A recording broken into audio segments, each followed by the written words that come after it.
Okay, they're here now. They're here now. Thank you all for joining us for my Worthiness interview with Bishop Nathan Hinckley. Hi, Nathan. How are you? Hey, Joe, I'm doing great. How are you? Good, good. It's I'm dressing for the job that I want, which Well, is priest of Satan. well, I just realized that we were going to church, and I need to throw my jacket on. I can't be in church without my jacket. Oh yeah, Give yeah, me no, one man. second. Okay, we're gonna let the bishop. Oh no, what's going on with that? Okay, I thought for sure it was gonna be underwear again. There we go. Oh my gosh, with the miss tag. Oh man, Joe, I'm not I was playing not games ready. tonight, brother. Oh man, oh man. This is like a real interview now. I was gonna say I'm gonna turn the tables on this guy. I'm like, listen, No, Bish. no tables are turning tonight, my friend. Oh, okay, all right. I'll go under the light. I ain't All right, afraid. I'll take the name tag off. How about that? All right, Elder. Friends, it is Wednesday service at the Church of Korihor. That you know what that means. It's 7 p.m. on Wednesday. That means it's time for church. You whores, get your ass out of bed and get to church. We're going to start off with an opening hymn. You know, we've got our Godless hymns. You know, my friend Nathan and I have some things in common, or excuse me, Bishop, and I have some things in common. One of them is he is a wedding videographer, and I used to do that when I started out in the video industry.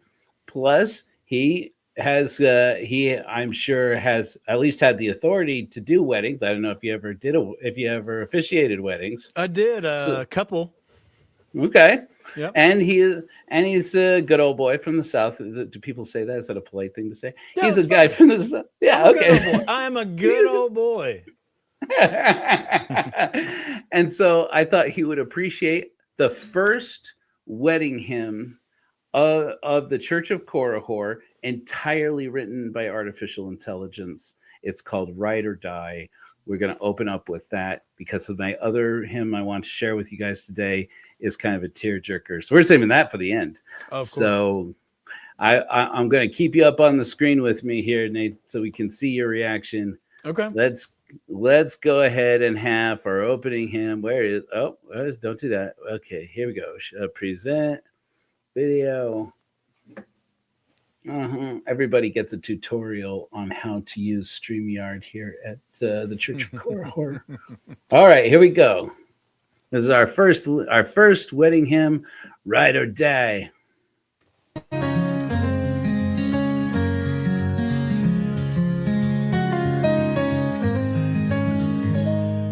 You walk down the aisle all dressed in white. I was sweating bullets, hoping it'd be alright. Priest said the vows would bond us tight, or till we can't stand another fight.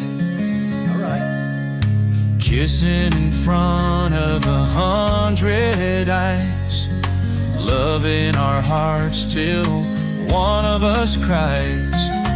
Riding this wave with all our might, till we hit that drop from a crazy height.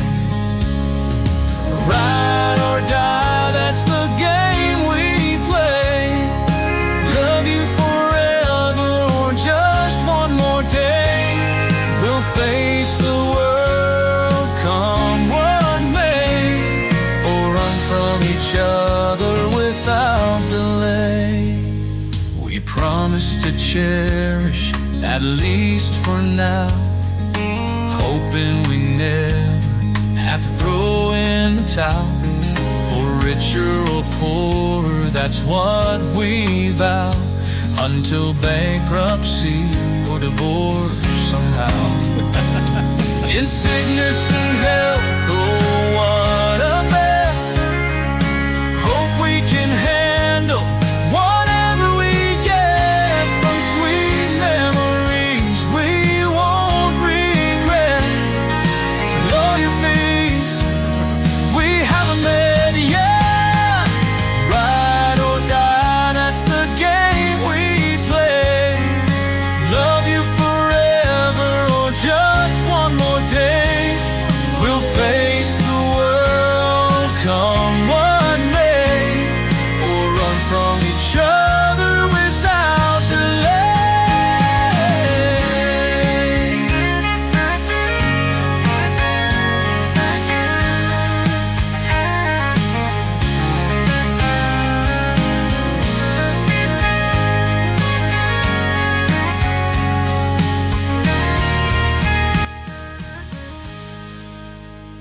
Can you see a bride walking down the aisle to the song? I mean, like just looking around going, what the?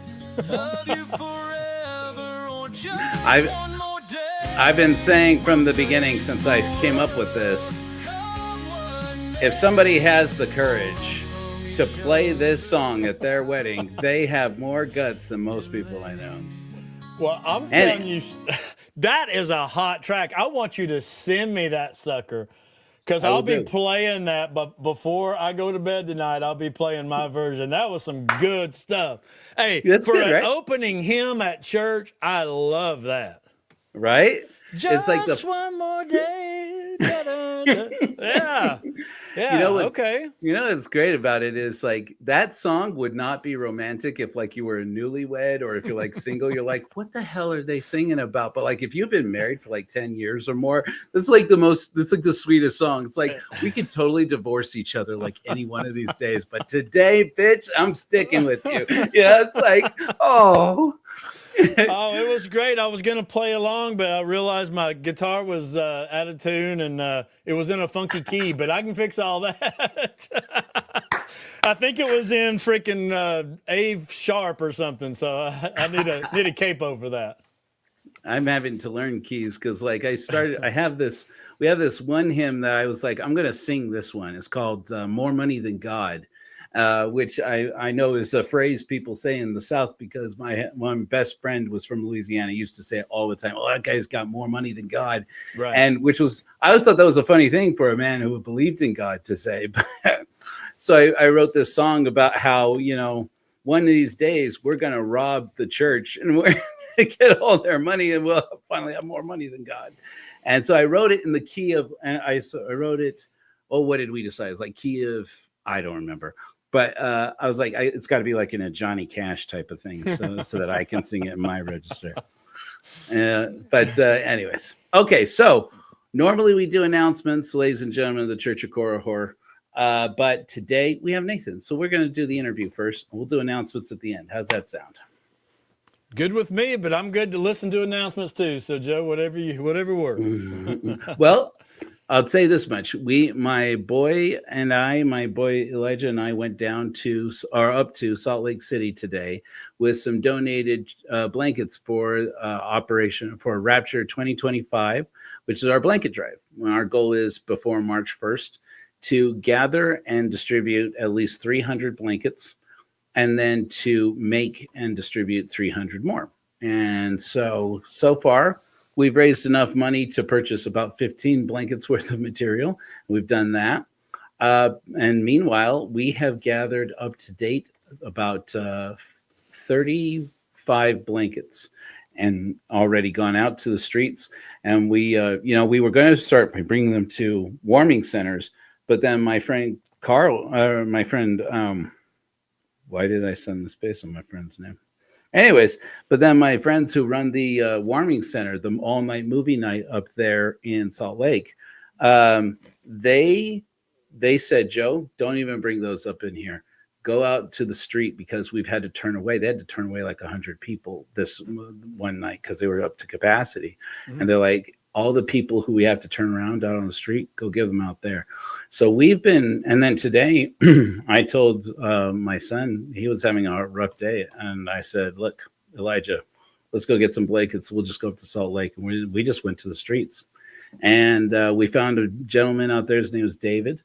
And I asked him right off the bat, we had to park at City Creek because there's no other parking downtown. So we went and the Church of Korihor with its debit card and donations paid the Church of Jesus Christ of Latter-day Saints $3 to hold our car. Well, my boy and I, with garbage bags of blankets, walked through Nordstrom's with all these people like watching us. Like, how you doing? Just doing the work. Thank you, Jesus. So you've been to the Lord's Mall then, huh? Oh yeah. What's it like? All I've done is bitched about it. I've never actually seen Oh, really? Yeah, it's swanky, man. The Lord Jesus, he knows how to build a swanky. I stopped by they have these evening gowns, these models in evening, these what do you call them?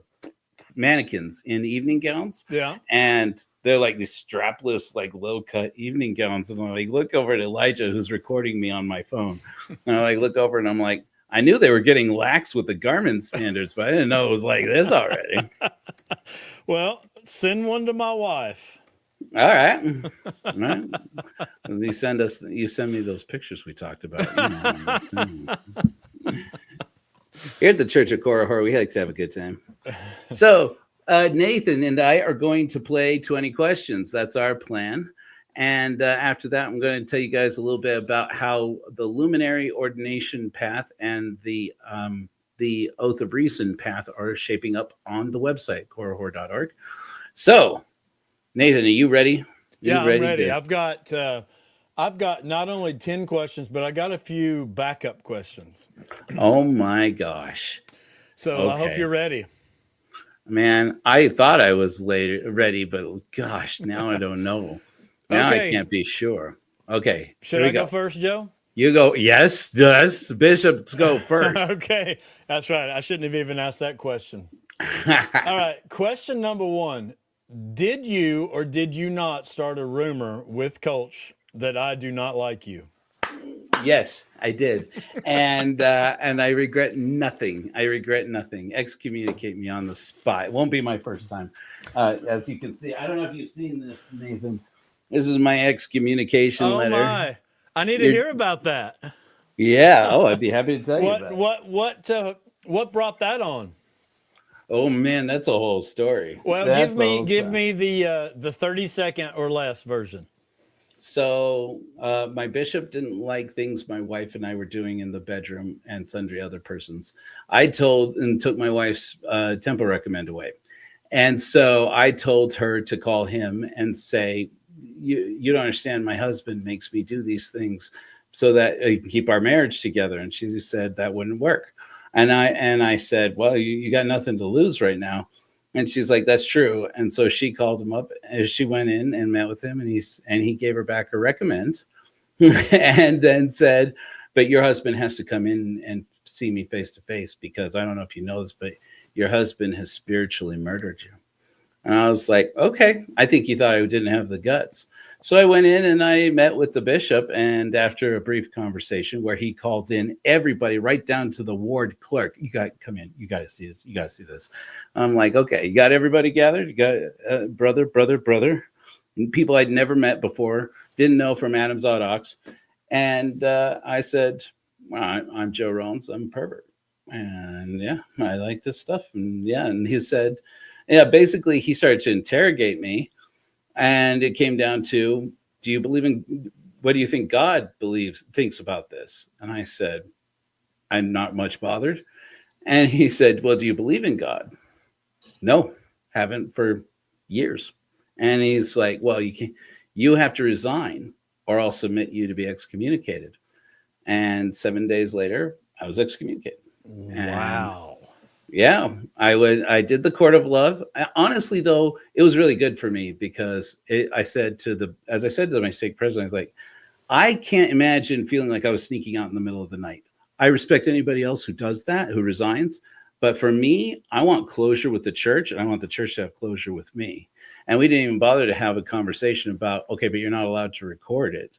So I mentioned this on Sunday broadcast. I shouldn't be handling this probably, but I believe on this hard drive that I thought was crashed and might be is my recording of my actual court of love. Been trying to dig that out for years now, but yeah, I recorded the whole thing. Oh my gosh. So do you see the comments or do I just see the comments if they're on my? Oh, I should. I see them, but I see them all. No, that's okay. Cause I was going to respond because, I interviewed Danae last night. She was a great guest, and she's a non-member. So she's like, honestly, you have to speak about your relations with your wife to the bishop. And oh my gosh. So about that, there have been times in the past that the bishop asked couples if they performed oral sex.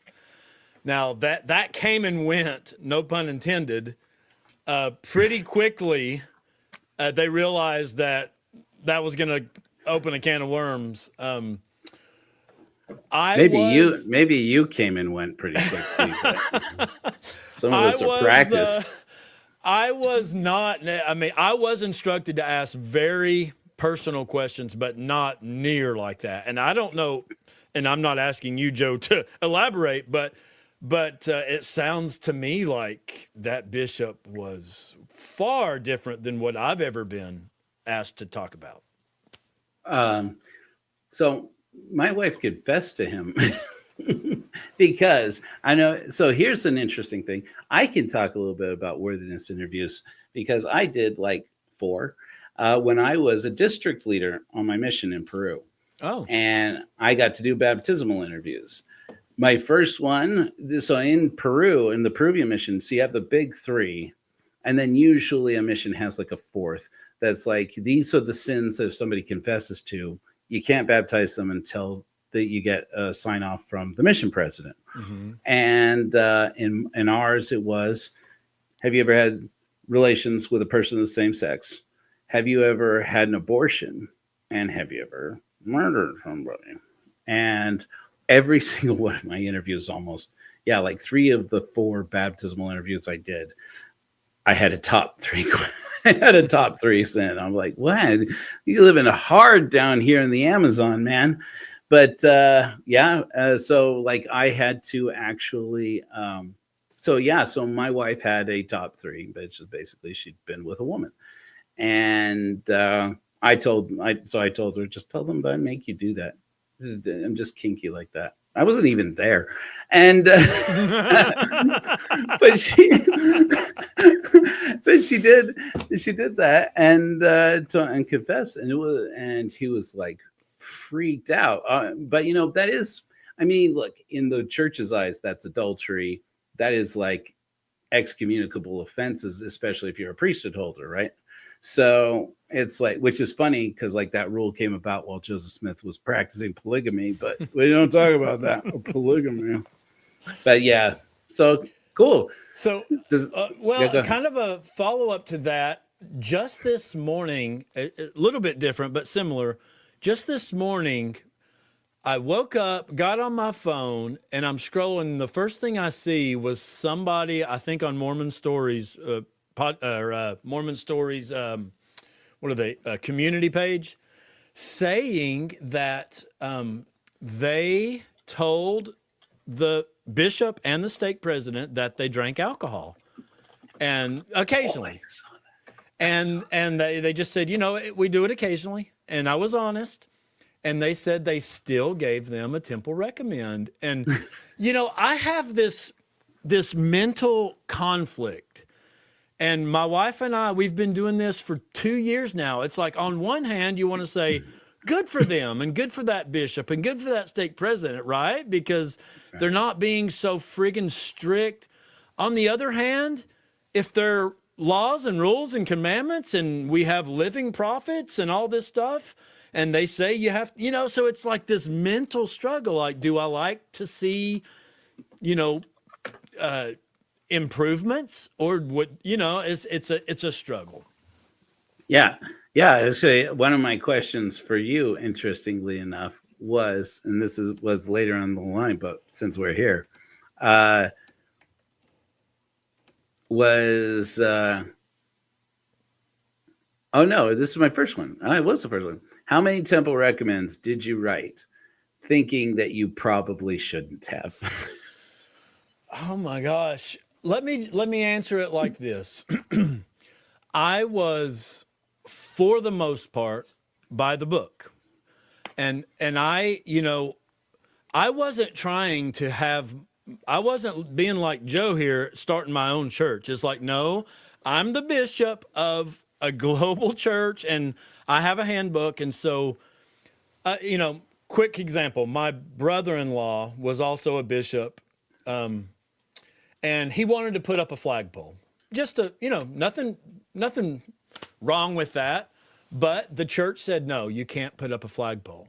And he said, well, I'll do it anyways. And part of me, again, wants to say, go get him, brother-in-law, Right. On the other hand, we have authorities, and if the authorities say no, so I was kind of I love the fact, flagpole, I'm good with that, but it's like, I respected like the chain of authority and all that. So to answer your question, how many did I give? Like, I remember asking one guy, do you wear the garment both night and day as instructed in the temple endowment? And he said, Bishop, I don't wear it at night. And I'm like, well, I don't have the authority to tell you that that's okay, right? Because that's above my pay grade.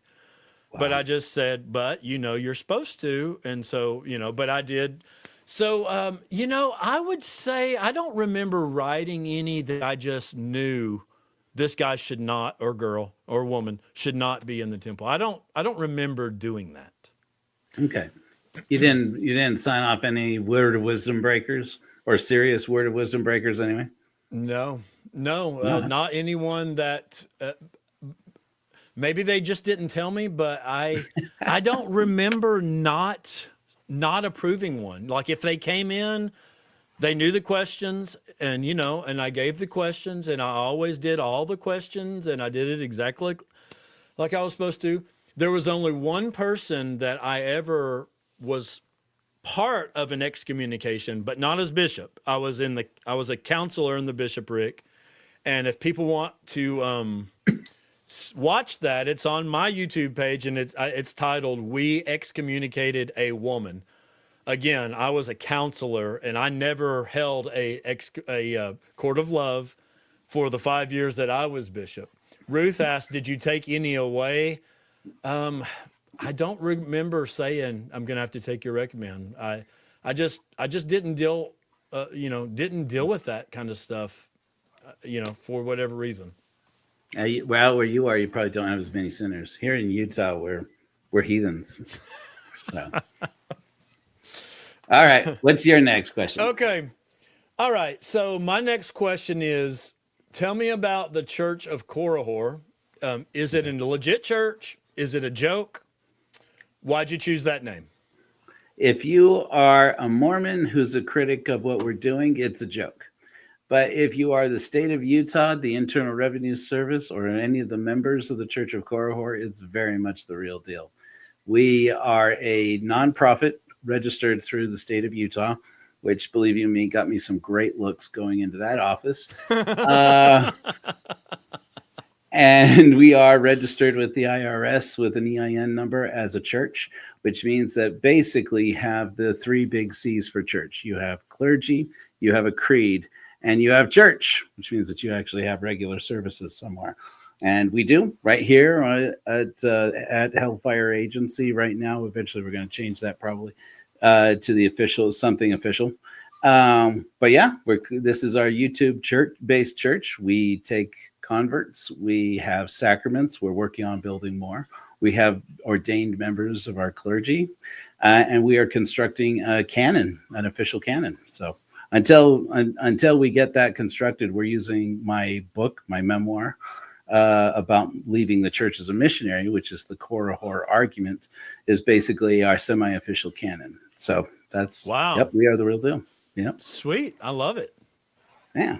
It's we should clarify a couple things here. Church of Korihor is named for a man in the Book of Mormon named Korihor. We call the Martyr of Reason. We do not think he was a real person, no, but we do take him as a myth, as our exemplar, because he's an atheist who argued for atheism in the George Carlin style, I like to say, and was basically cursed by an evil, wicked Christian sorcerer named Alma to take away his voice, and forced into unhousing, which just happens to be our first mission of reason, is that we are taking blankets out to the unsheltered here in Utah. And we are now expanding our operation thanks to Jules, who I think might be in the chat here with us today. Jules, one of my first convert to Korihorism, is out in Albuquerque and is doing the work out there now. So we are now collecting donations for the Salt Lake, the original mission, the mission in Albuquerque, and we are working on opening another mission in Southern California, so that we can get people out there. So I don't know if you've heard, but it's on fire down there in Southern California. So we're working on helping people out as much as we can. We don't have anybody to run the mission out in California, so yet, but we're working on recruiting somebody out there to run the mission out there. So how many members does your church have? 3. So, well, and we have it's tripled from the first day, right? Correct. So I founded the church. I mean, if you take my directors who didn't all take the oath of reason on the first day, my board of directors, we were 4. One of those is now going to become, so like our directors are like elders, heralds, which is the order that I am in. We're like apostles, and then luminaries are like our missionaries. And so that's basically our 3 ordered structure. And I have ordained so far, I've given the oath of reason to 2 people, one of whom I am ordaining as second herald of the Church of Korihor. That's Jenny Gage from Life Takes 2. And the other one, I saw you on with her earlier. Yeah. She's so great. She is great. Yeah. The word is that she's doing an interview sometime this week with Jacob Hansen. So we'll see how that turns really? out. Oh, wow. Yeah. I don't know if you did. I don't know if you saw my somewhat nerve-wracking interview with Jacob Hansen on this program, but I had him on. Yeah, I watched some of it. Yeah. Yeah. It's like the whole time just like riding on a knife's edge, like, what is he going to say? What is he going to say? So, yeah. Well, he needed one of these, I think. What do you got there? Red, white, and berry Smirnoff. Oh, nice. Listen, I'm the lightest of weights, the lightest of lightweights. But look, Joe, I hadn't had a touch or a taste of alcohol until 2 years ago. Really? Yeah. Nothing. Man. Nothing. How old are you now? I'm 45. My wife will be like, "No, you're 46." But I think I'm 45. Oh my gosh! So you really have gone a long, brave route. I hadn't touched a drop until I was 23, and I'm your age. So I'm hats off to you, I guess. Well, wait a minute. Then I want an extra question on our thing here. All right. Where the hell's the gray hair? Oh, I got it. I don't see no gray. It's this one. Okay. Well, you don't have this kind of gray, Joe. No. What the hell? It's the devil's power that keeps me young. Ruth says, I was going to ask you if you were drinking a bomb pop. It does look like a bomb pop. I was going to say that too. It's like, it does look like a bomb pop. It's like, are you going to blow bubbles? Are you going to break out the Jello? And one of the first parties I went up to here in Salt Lake when Molly and I moved up here, somebody had Jello shots and they were like lime green Jello. And I'm like, okay, that's 2 on the nose. All right. Well, Joe, you're up, bro. Oh, yeah. Okay, great. So what was the first spiritual experience you had during an activity that the spirit would never abide? Oh, God, that's a tough one, Joe. I thought you were, I didn't think you was going to add the little disclaimer there at the end. I am not cool. The first spiritual experience for the spirit. Oh, God, that's tough. Well, okay. I sort of alluded to this a second ago. I've walked a pretty straight line for 44 years. Yeah. Like, I didn't curse. I didn't I didn't watch rated R movies. I didn't go to places that I shouldn't be. I mean, by no means was I perfect. I did the mission, got married 6 weeks after so we could start having sex. Been having sex ever since. It's the best 45 seconds of my day, Joe. So, right. Okay, I'll answer your question. When we were deconstructing, like, oh my gosh, my world blew up. It's not true. How could it not be true? we said, we have got to get away. Okay. And so my wife's like, oh no, here he goes. But here we go. So we went down to see a friend who's actually a current bishop in Florida. He's my best friend. He was my counselor when I was a bishop, but he's a current bishop. We went down to see him just to get away. And matter of fact, on the way, pretty much, I stopped in at my mom's house, hoping my mom and dad were there to say, listen, we do not believe anymore. And that's a whole nother thing.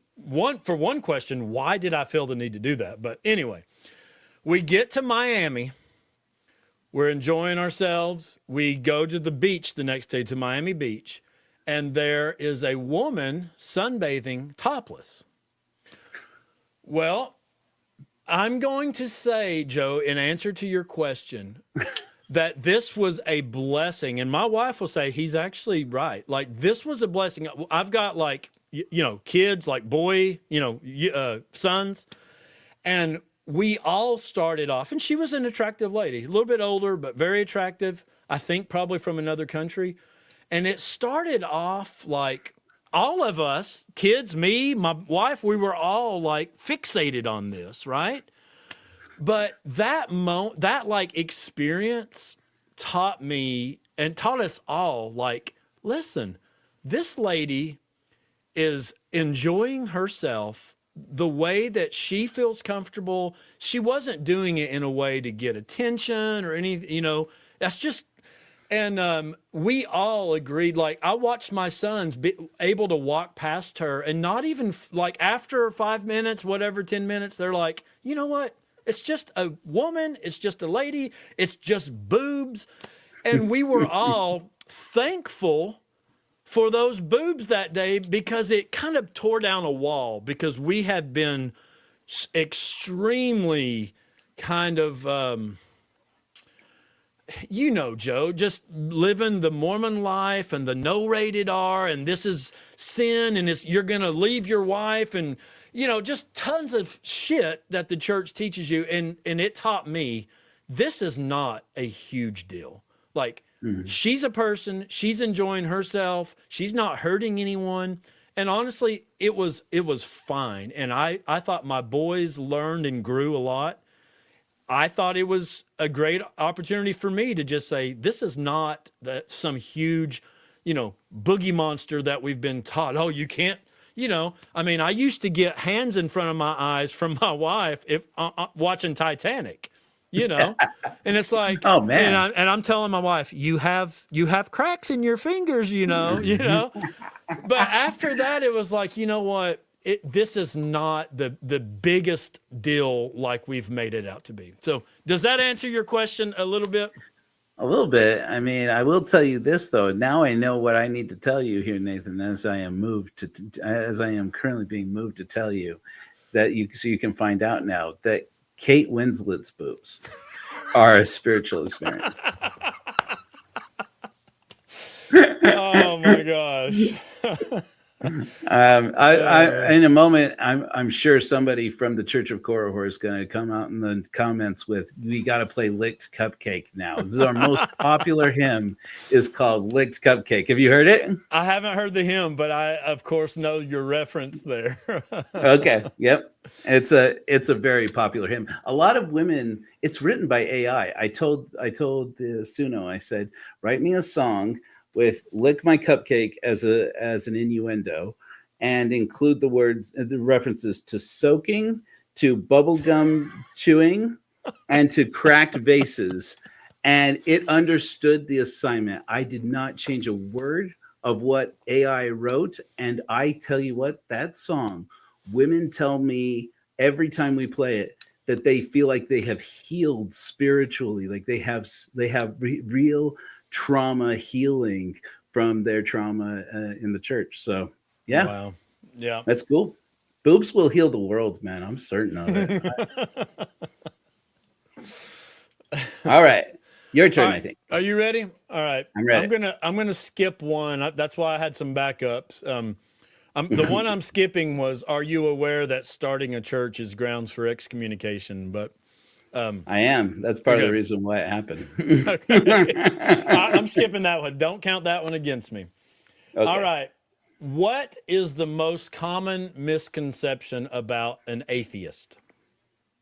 That we don't believe in anything is probably the main thing, and that's it's like atheism is like I tell people all the time. Atheism definitely has no values. And Sam Harris, perhaps the most notorious atheist on the planet, got a lot of heat from atheists at a Skepticon, an atheist conference, for saying this. But he said atheism is devoid of content. And he's so right. That's so true. Atheism just means that you don't believe in God. It doesn't even mean that you believe there is no God. That may seem like a distinction without a difference, but it actually is a big difference. I tell people, look, atheism has no values, but atheists do. And not all atheist values coincide with my values, but the ones who do, they are Korihors. They just don't know it yet. And I said, look, if I could start a church in the name of anybody, I'd have started it probably in the name of Carl Sagan, the Church of Carl Sagan, or the Church of Christopher Hitchens. But I guarantee you both of those guys would have hated that. And so I won't dishonor their memory that way. I said, so we need a legend like Jesus, a person who wasn't real, but does embody the values, the principles, and whose story lends to what values we share. And immediately I thought, well, that's Korihor. And so I said, that's great too, because there's no way that you join the Church of Korihor and the Mormon Church doesn't kick you out, which is the reason why I've said for a while we need a spiritual community for atheists. And not all atheists, just ones like me. But then when I found out that the church was making it harder for people to use quitmormon.org to leave the church, that's when I said, that's it. Because as you said, Nathan, the church, I was excommunicated for apostasy and conduct on becoming a member of the church because I effectively stood in front of a stake presidency and a high council and told them Joseph Smith was a pervert and a hebephile and a liar and a charlatan. And it was like, that's it, you're out. And wow. So my stake president, interestingly enough, tried to get me to confess to porn addiction to kick me out rather than doing that. And I was like, wow. No, kick me out for apostasy. I'm like, I'm not addicted to porn. And he's like, really? I'm like, do you really think you can kick people? He's like, it's apostasy. He's like, no, he says it's adultery. I'm like, porn. I'm like, you realize you would have to excommunicate half of this stake. And he goes, oh, I don't think so. I'm like, oh, are you kidding? And let me tell you this, and half his bishopric or stake presidency too. Surely so, surely. And so I said to him, well, what about apostasy? And he said, you don't get kicked out for apostasy unless you join another church. And I said, that is not true. I said, they excommunicated the September 6th for apostasy. They're excommunicating, at that time, they were looking at excommunicating John DeLynn for apostasy. I'm like, he's like, yeah, but you have to teach somebody false doctrine or something. I'm like, or get them to leave the church. And he's like, yeah, something like that. I'm like, I've convinced dozens of people to leave the church, and I'm writing a book to try and convince more people to leave the church. And he's like, oh, all right, well, we'll kick you out for apostasy then. I was like, Kirby. But see, here's the thing. That is the rule still, that if you join another church.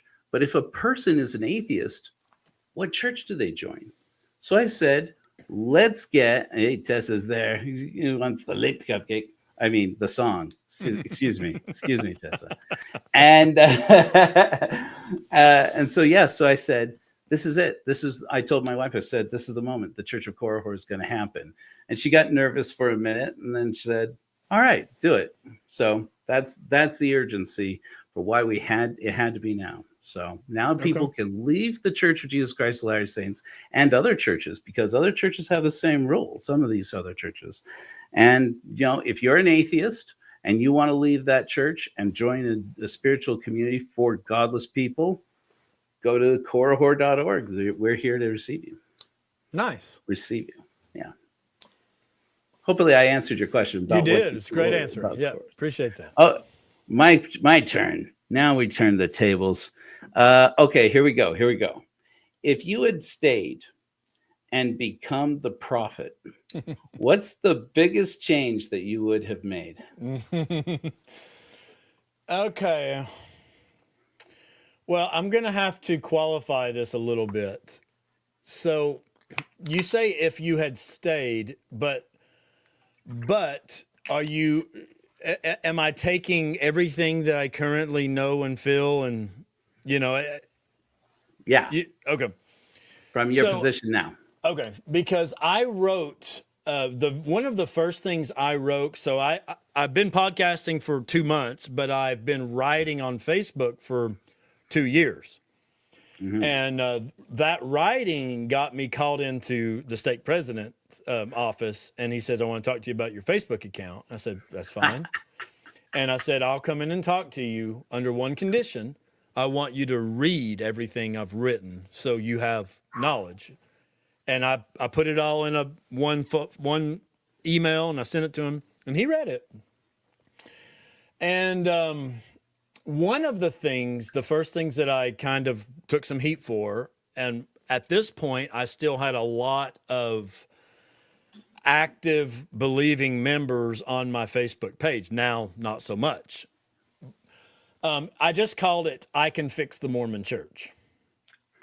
And so the entire premise of this post is simply every problem that you or I can point out all stems back to the church claiming that they speak to and for God, literally, right? So in other words, that they have the priesthood and that they are the definitive, that they speak. And they don't just speak on their own behalf. They're not just giving their own ideas, but they're speaking for God. And that's why they say, well, we don't know why God, kept the priesthood from from black people. We don't know why God, it wanted polygamy. It's always God's fault. He's the one that told us to do it. So if I could fix one thing, if I was to change one thing, I think it would fix them all. Because if you come across something you don't like, you don't agree with, you just say, And honestly, they're kind of starting to do that. We just talked about this with the word of wisdom. I don't really believe in that. And apparently now the bishops are saying, okay. But, if you can just say anything that you do not like that a prophet or apostle has said or taught, that you can just say, he was just giving his own, his own ideas. He's not speaking for God. It's just his own opinion. Then that fixes that problem and every other problem. Right. So if I were to fix it, I would just say, quit claiming that this priesthood is exclusive, that we have something that other people don't have. So that's what I would do. Cool. I dig it. That would solve a lot of things. In my excommunication, I remember looking around the room at this high council, and the prepared statements I had. If you bring in an iPad and you're recording on it, you can set it to its recording in the background while you're pretending to look through your notes, or actually reading from your notes, and they can't stop you. And so I had my iPad there, and I remember on the line I said, because, brethren, everything that you and I have ever believed about this church is false if Joseph Smith is a liar. And I remember seeing like 3 heads in that room go, just like that. Yep. So, yep. Your turn, sir. Okay. No little factory questions. That one's coming at the end. Oh, okay. Don't rush it, Joe. You have to take time on some stuff. I'll get ready. Okay. The stake president asked me in that same meeting, he said, okay, well, if you're going to step away from the church, where are you going to get your moral compass from? And let me just also say that this stake president legit is an awesome guy. He truly is. Like at the end of this meeting, he says, I'm just going to tell you straight up. In my opinion, you are a better man, a better guy now than you were before as a true believing member. Like he was a great guy. I have no problem with him. But that was one of the things he said. He says, I know when a lot of people step away, they just, just start just living a crazy life and doing whatever, So he said, where are you going to get your moral compass from? So I would ask you, how would you answer that? How would I have answered it then, or how would I answer it now? Well, now, like where do you get your moral compass from for decisions? You just shooting from the hip, or more or less.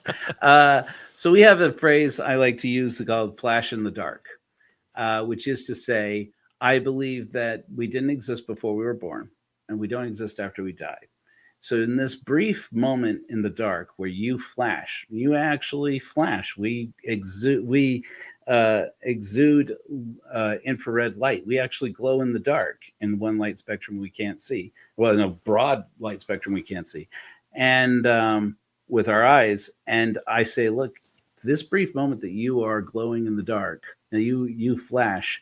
You've got this one thing. I talked about it in our last Sunday sermon this last week. I said it's like take this parable. It's like a mist of darkness. You were born into this mist of darkness. If you're lucky, there's a woman there who cares about you, and maybe more people, and somebody there who cares about you and says, look, we're all looking for the post where there's a light switch. So just come with us. There's a light switch that will turn on the light. And you'll realize as you're going along that people come and go in and out. You can only see the ones closest to you. And it should dawn on you, if you're a relatively intelligent person, that if you can see people as they get closer, then that means that there's some light. Your eyes don't adjust to the dark. They adjust to lower light. If that light is wherever you are, then you are glowing. And you just have to look at that. So that's an easier approach, I want to say, for this. This is what I say. There's a theory of mind. Everybody went through it, and we don't remember it. But when you were born, there was when you reach that Cartesian level of saying, I think, therefore I am, cogito ergo sum. Then there's this other being there. They say that the first distance in a newborn infant's eyes can adjust is the distance from its mother's breast to her eyes. So that as you are nursing, you make contact with this alien being, and she smiles and she coos at you if you're lucky, and because not everybody gets that. And and there's this being there that cares about you. When you're dirty, she does something about it. When you're in pain, she does something about it. When you're cold, she does something about it. And you begin to establish this theory of mind that says, like I am, this being is, but they are love. They care about me. And really, ultimately, and there's legit science on this, our whole lives, we go looking for that. So is it any wonder then that when we created religion, human beings created religion, we called them the great moralists, mother, father. We called each other brother, sister. Of course we did, because these are the beings that taught us love. So I look at it and say, if conscious beings are like us, and we can look into the world and say, I want those conscious beings to experience to experience less pain and to experience some kind of joy before their flash in the dark is over. That is true love, and that's the basis of all morality for me. So that's my answer. That was beautiful. I love that, Joe. Yeah. Thanks, man. Oh, my turn. Your turn, bro. All right. I am up to number 4. If you could have rewritten the Worthiness interview questions, what would you have changed back then, back when you were a bishop? See, you keep hitting me from this angle, Joe, and I'm telling you, listen, when I was in. Like, I didn't have any problems. Okay, I did bring up one thing. I'm not really answering your question, but again, I was in it to win it. I was a rule keeper. I was, whatever the stake president told me to do is what I did. So I wasn't having this constant battle of things that I want to do versus things, I was told to, check in with the youth about, masturbation, and that's what I did. I was told to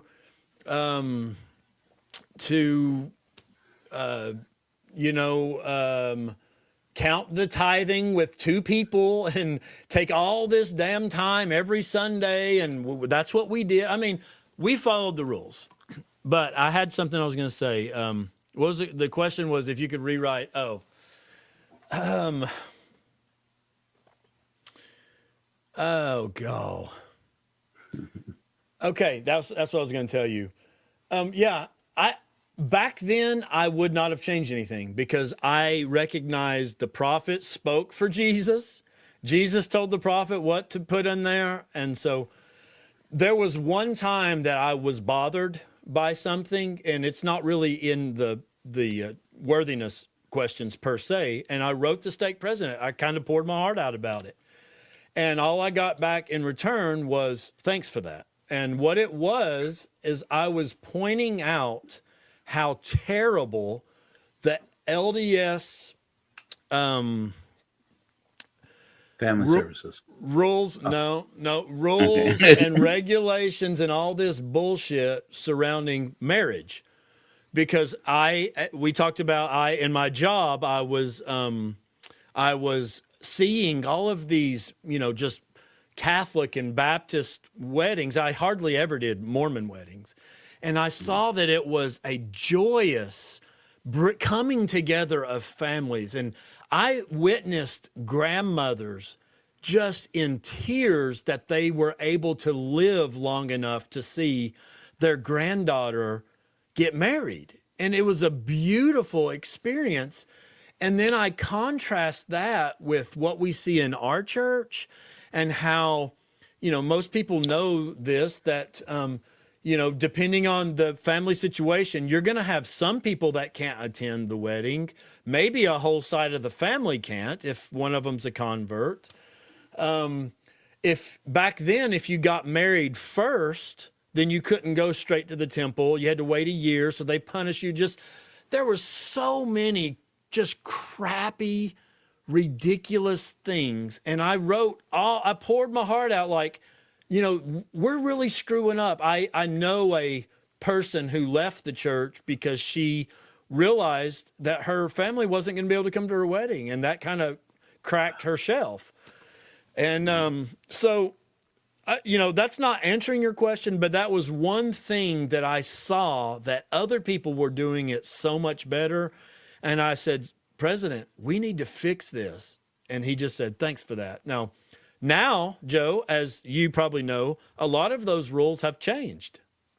Oh, I don't know much about that. Yeah. You can get married now civilly and go directly to the temple. You don't have to wait. That's a huge thing because now couples can go off and they can have their, civil or worldly marriage or whatever they want to do, and then they can go get sealed. And you're not leaving anyone out that way. So, yeah, it's a huge thing. Huge thing. Now that was still not the case when I got married to Molly. That was in 2005. And, they told us, when we got married, I had told them I'm not a believer. I'm basically an ex-Mormon. I just haven't taken my name off the records of the church yet. And, but my mother-in-law, my now mother-in-law, father-in-law, when Molly and I came to see them, were like, so the reason why you haven't seen Molly around the house is not that she moved in with my sister Tina, which is what they thought. She moved in with me. And, because we're together. And they cried, as you can imagine. Mm-hmm. And then they're like, you have to understand, it's not that we don't know you. My mother-in-law is the sweetest woman in the world. These are dear people to me in my life now. But she said, you have to understand, I'm sure you're a very good person. I always had the secret of hope that my Molly would eventually come around on the church because she wasn't a very good. Ironically, my Molly was not very Molly Mormon really ever, and she's like she would marry a returned missionary, and I looked at them. I said, "Oh, I mean, I'm a returned missionary," and the light in their eyes, they're like, these two are knocking boots, but you're an RM. I'm like, yeah, and they're like, where did you serve? Which shouldn't matter. This shouldn't matter. But I'm like, I served in the Peru Lima North Mission. I still remembered how to do this, you know. I served in the Peru Lima North Mission. And all of a sudden, it was like the lights all went on in the room. Armoli's going to marry a returned missionary. I'm like, I'm an atheist. I don't care. But then the next thing is they were like, well, we'll get you guys married then, and then you can, in a year, you guys can go to the temple. I'm sorry, did you guys catch any of this? I drink alcohol. I do other substances. I am an atheist. I studied theater and film production in school. I am a heathen. No, we can fix all that. We can fix all that. Yeah, we didn't fix that. So, I was going to say I was ready to answer the question and whether I liked you or not, but I'm going to save that to the end. Okay. Yeah.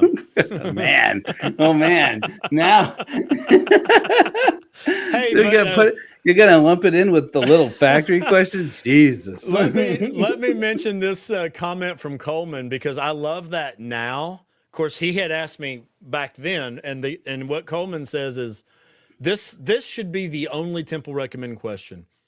Are you worthy of a temple recommend, or do you want to go to the temple, or something like that? That should be it. Mm-hmm. But being asked back when I was, in that space was different. I'll go. That's a great one, Coleman. I'll go you one better. I'll Mormonify that even more for you. Are you prepared to make and keep sacred covenants with the Lord in the temple?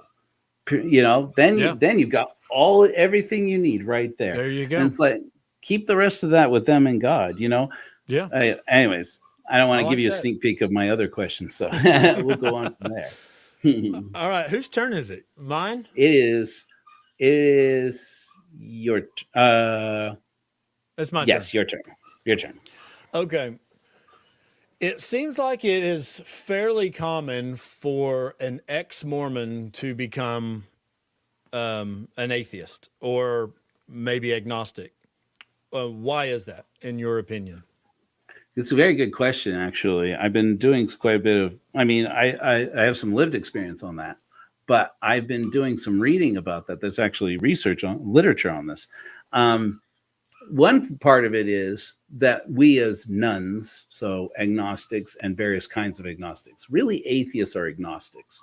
I call myself a Dawkins 6, which is a scale introduced by Richard Dawkins in The Selfish Gene, where he says, I am a believer in God and there's nothing you can do to change my mind as a 1. And I believe that there is no God and there's nothing you can do to change my mind as a 7. This man is probably the most notorious atheist alive, says I'm a 6, because a 7 is just as irresponsible as a 1. It just means that you've closed yourself off to critical thinking entirely. Okay. And that's a real struggle for a lot of atheists and agnostics is, how do you know you haven't crossed over into a 7?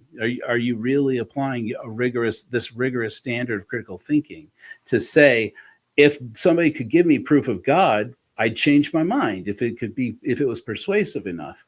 But I like to, none of us know for sure that we haven't, that we are at that place. We'd like to think that we do. But the fact that we are actually asking that question puts us at a better place than most people who would fit into a 1, because they are actually afraid of the alternative. And I have empathy for those people. I mean, if you have to believe that there is a God to feel like life is meaningful, suffering is meaningful, and you have to believe in God, that there is a God so that you can be a good person, I tell those people all the time, I'm like, if that's true, what you just told me, then I will not say a word to try and persuade you that there's no God. You go on living your life. You do what you have to do, because God, flying spaghetti monster, help us all if you lose your faith, because apparently you're a dangerous person. So, so I think, but so it's interesting. I've been doing some research. James Fowler was a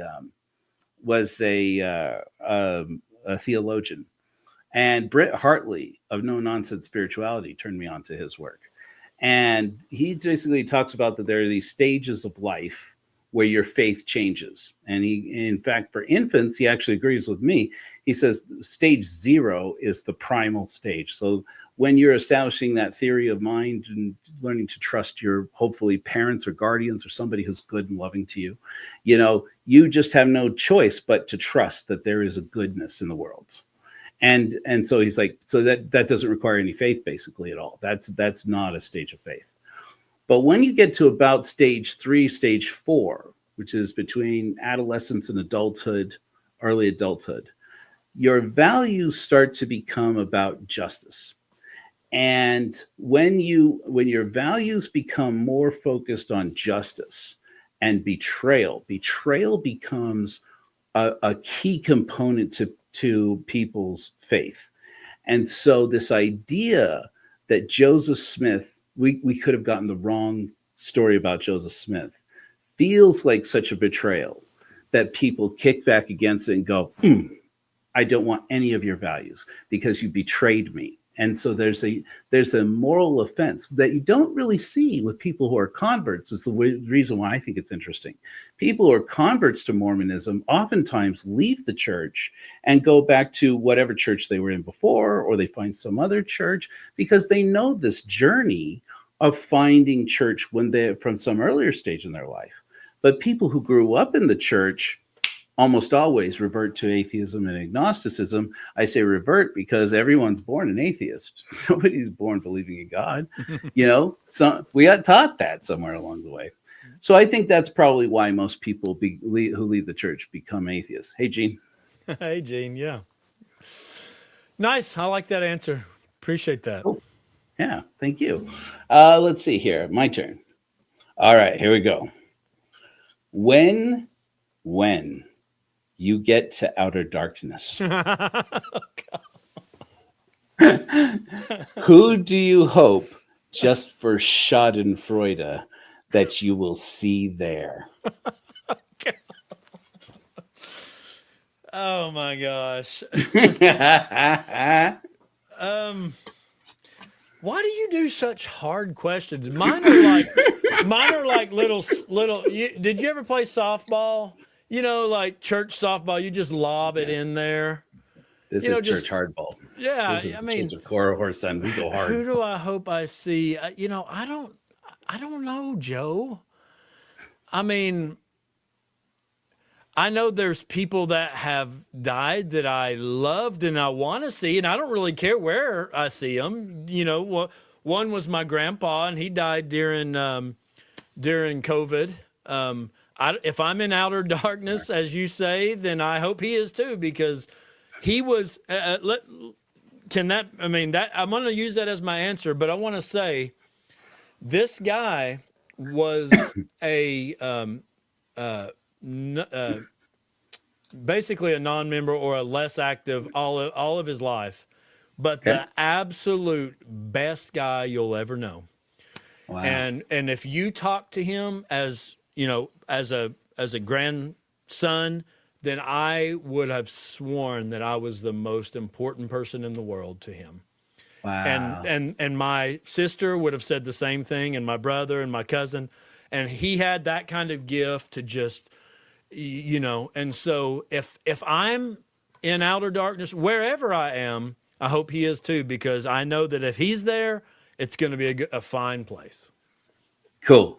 I dig it. I dig that answer. No, I don't know. You probably were hoping for something better, but that's all I got on that one. What about you on that one? This isn't one of my questions, but okay. What about you on that one?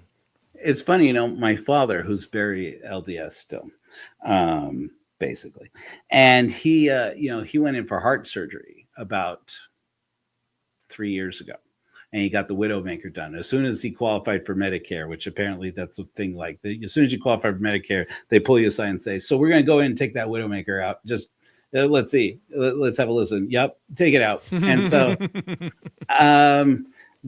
so he called me up the night before his surgery and he said, we told your mother that there's like a 15% chance that I won't make it off the operating table.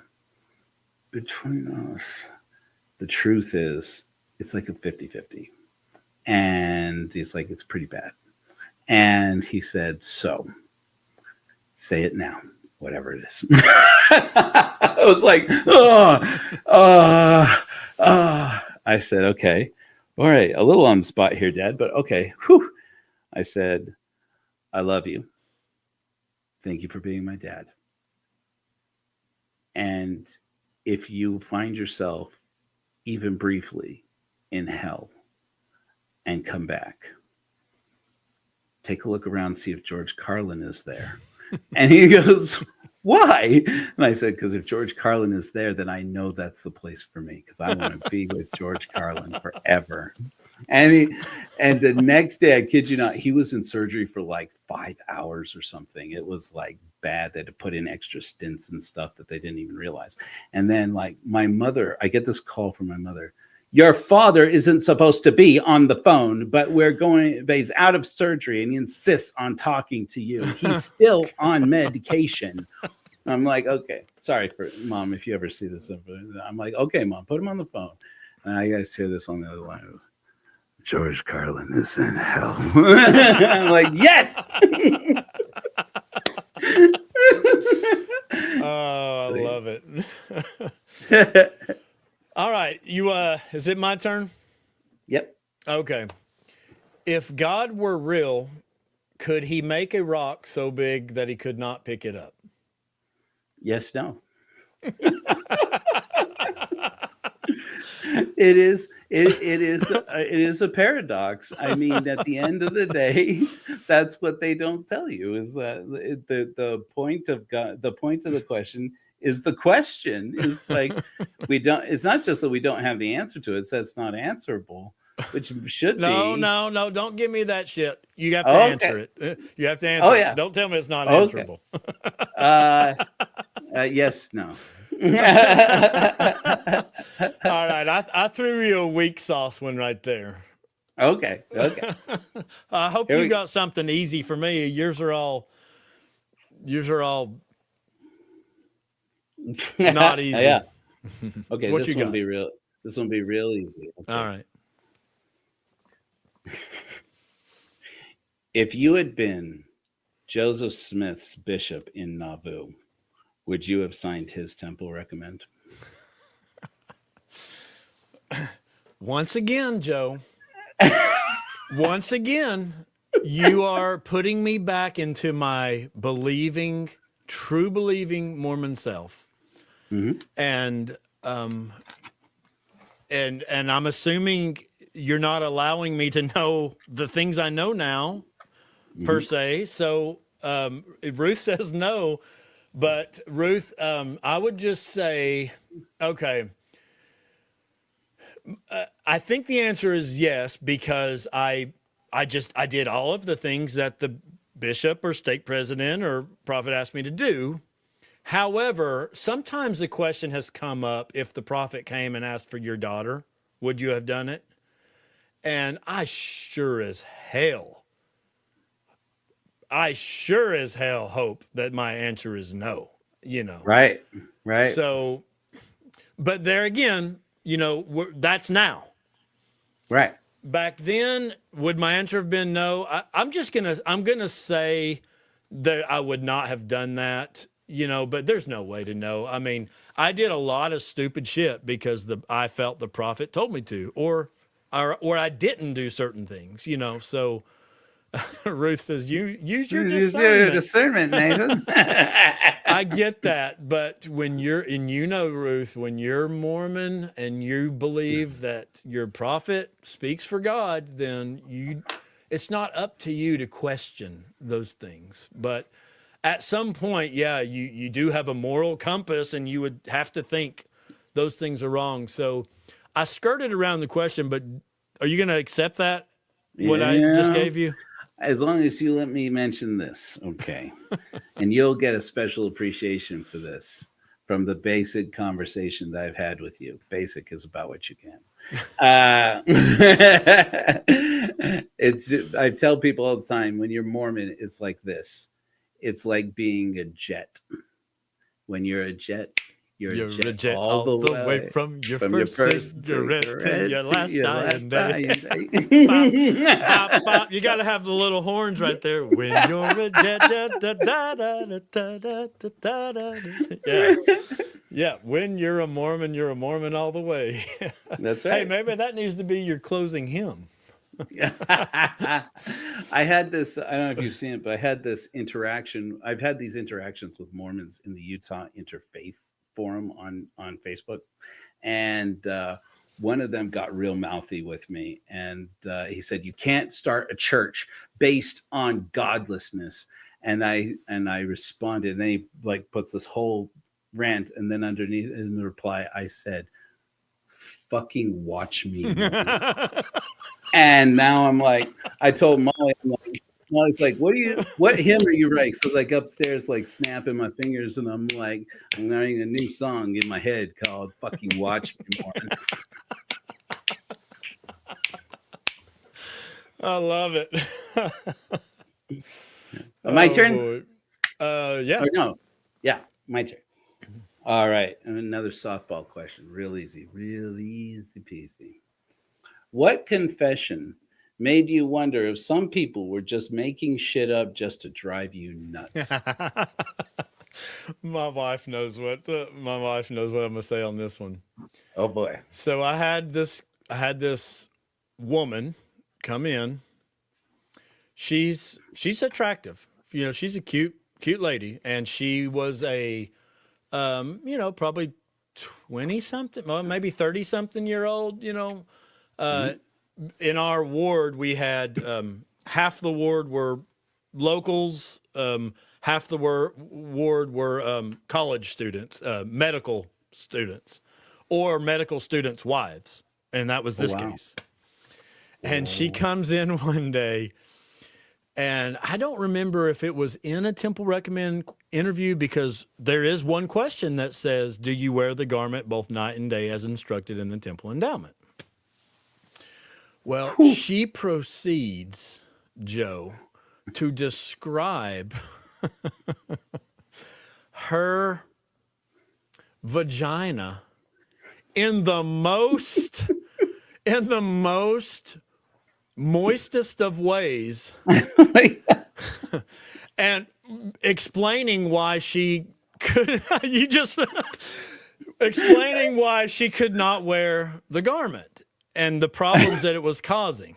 And it was very detailed, and I know my face was red, and I saw my wife in the hall. I said, I didn't say holy shit, because I didn't cuss back then, but she's like, what? I was like, I just got the biggest anatomy lesson of my life.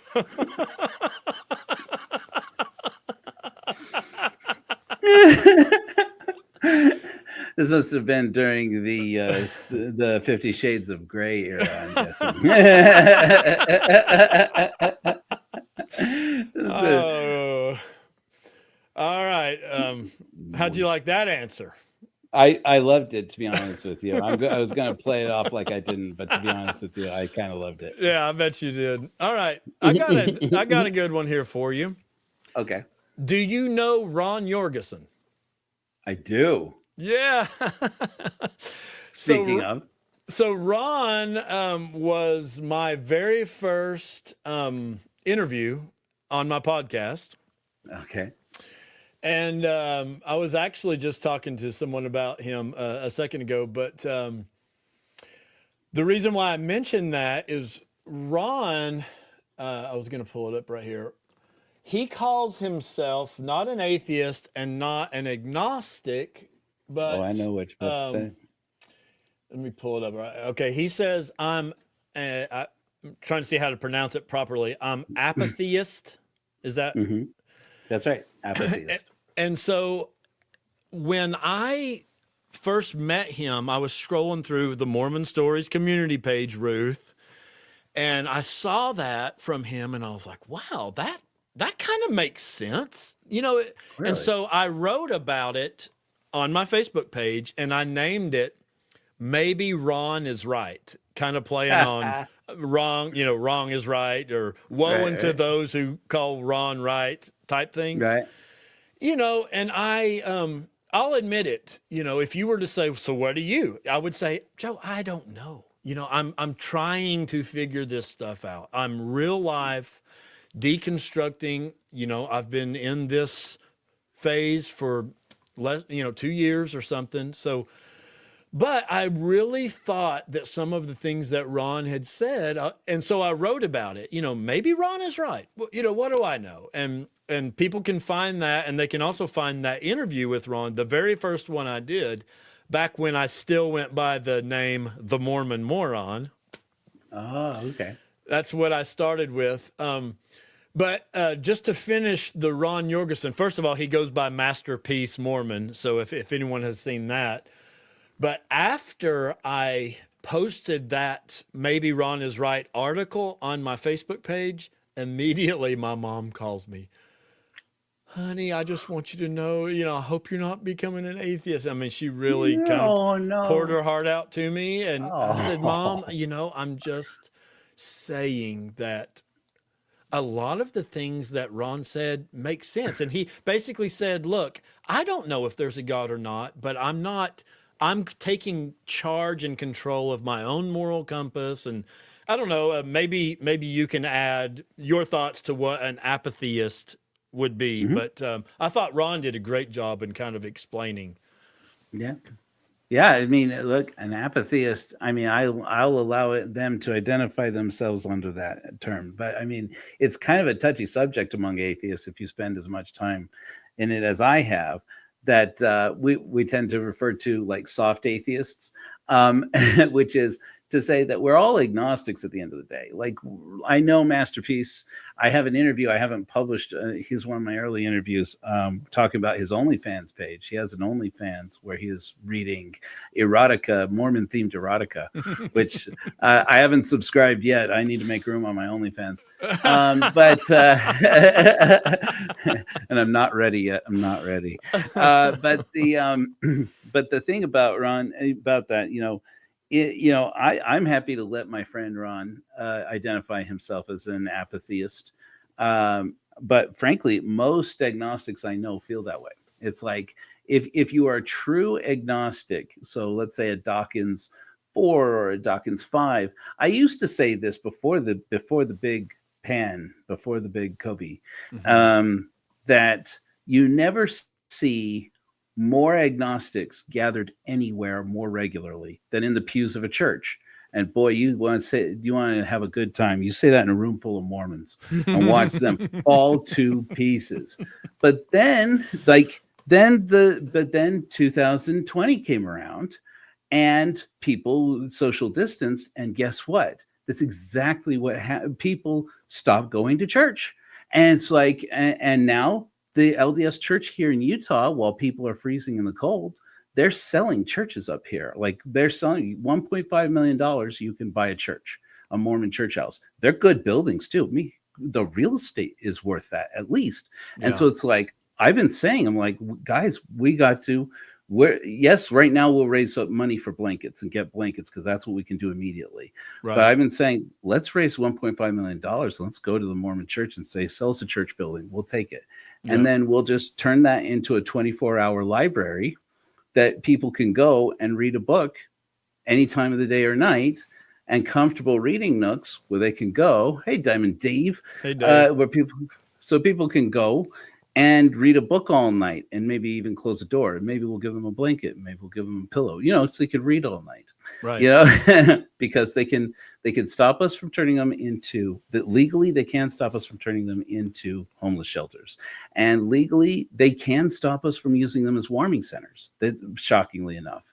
But the reason why they have all night movie night right now, literally right now in Salt Lake City, is because they can't stop the churches from playing movies all night. And I said, let's make it even easier. It's a 24-hour library, and you can't tell us who we can or cannot allow to come in and read a book. And so anyways, we'll see if we can do it. If we can't buy a Mormon church house or like an LDS church house, we're thinking we might have an opportunity, and this is a sad story, but also kind of maybe with a good ending, is that, the Community of Christ Church, I don't know if you know people connected in the former reorganized church, the rumor is that they've seen their last Easter. They are probably going to fold. That's why they sold that's why they sold the Kirtland Temple and all of its artifacts, all those artifacts to the church. They've got to get their balance sheet back in the black so that they can basically close up shop and walk away. Wow. And so, and now you think about it, this is a small church compared to the LDS church, but they have church buildings everywhere. And one of them is one of the few warming centers that they have here in Salt Lake City. So I'm like, man, if we can't get the LDS church to sell us a building, I believe you me, as soon as I have the dough, I'm going to try. But if they won't sell it to us, we'll go to the Community of Christ and we'll buy one of theirs. And if not, there's a couple of Christian churches, one in West Jordan that we're particularly interested in. And then there are churches all over that are opening that are trying to sell their properties, close up shop, and just quit because people don't go to church anymore. So I've got a guy, his name's Tyler. I've been talking to him and had an interview set up with him, and it fell through for a different reason, but he's with them. Seems like a great guy. He's like, yeah, I'll come on and talk to you, and I'm looking forward to doing that. And it's a shame that if they do have to close their doors, but anyway. Yeah. It's an interesting situation. Is that me? It's you. Then? I asked if you knew Ron. Yeah. Yep. I do know Masterpiece. He's a good man, and his ascots are beyond reproach. Okay, so that's all my prepared questions. So I have this one for you. What if you could see something about a godless church? Doesn't have to be atheist, because in the Church of Korihor, you don't have to be an atheist. We just don't preach gods, and we don't pursue gods. And our oath of reason says, I abandon all gods and seek only the light of reason.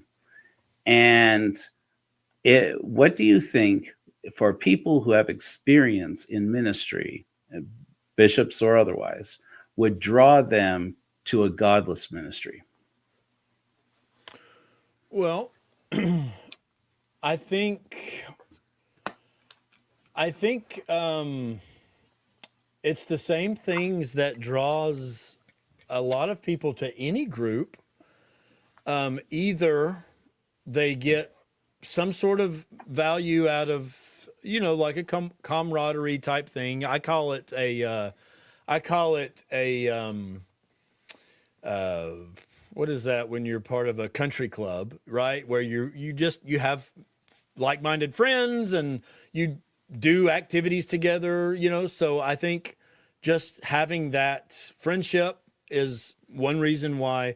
The reason I bring that up is I did a video the other day. I called it "It's Not That Easy, Dad," and I was responding to a conversation my dad and I had. And I asked my dad, would you still go to church if you knew it wasn't true? And he said, yeah, because there's enough other good things, what I just talked about. So, right. And then I kind of expounded on that. So, I think God or not, if you're doing something where people feel that friendship and things, I think that gets people out. The other thing, you've already talked about it, and people like to feel like they're helping people. And so I love this blanket thing. If blankets is what you can do here and now, and that helps someone tonight, then not only will that person appreciate it, but let's be honest, it feels good to serve. There's this dude that I pass once every 3 days. He's homeless here at where I live. I say homeless, but a guy set up a building, one of these you can buy from Home Depot. That's, a little, set one up. It's like, dude, you can live in that, and put it in the woods. But I pass him on the street, And that was one of the first things I started doing when I quit going to church and paying my tithing to the corporation. I said, you know what? Every time I pass Joey, I'm stopping and I'm giving him some bucks. And used to I would justify myself in not doing something like that because I knew that I was giving fast offerings and they're paying it to somewhere, but now I said, no, never again. And I take that on myself. And so every time I see Joey, he won't get a lot because he'll give it away or he'll use it up, like he doesn't have any thought to like keep and save. So I'll give him, $3 or $4. He's usually on his way to the Dollar General. He can get him whatever he needs. And then, so anyway, I love what you're doing. And I think people like to help. And so if you want to get people to a godless church, God or no God, make them feel like they're making a difference and give them, some friendship and camaraderie type things. I love that. So I'm hearing from you that you do believe, as we do, that people who are godless need spiritual community still. And I'm hearing from you that if people feel that a spiritual experience is serving other people, and that appeals to people who have been clergy, whether that's lay clergy or otherwise. Yeah. Cool. Yep. I like it. All right, I'm getting into my personal priesthood. Boy. Joe, do you have financial obligations to a former spouse or children? No. Holy crap. I get that. I'm not former children. Well, okay, I have a child who's an adult. She's a former child. I've got more. Have there been any sins or misdeeds in your life that should have been resolved with priesthood authorities but have not been? Or should have been resolved with authorities but have not been?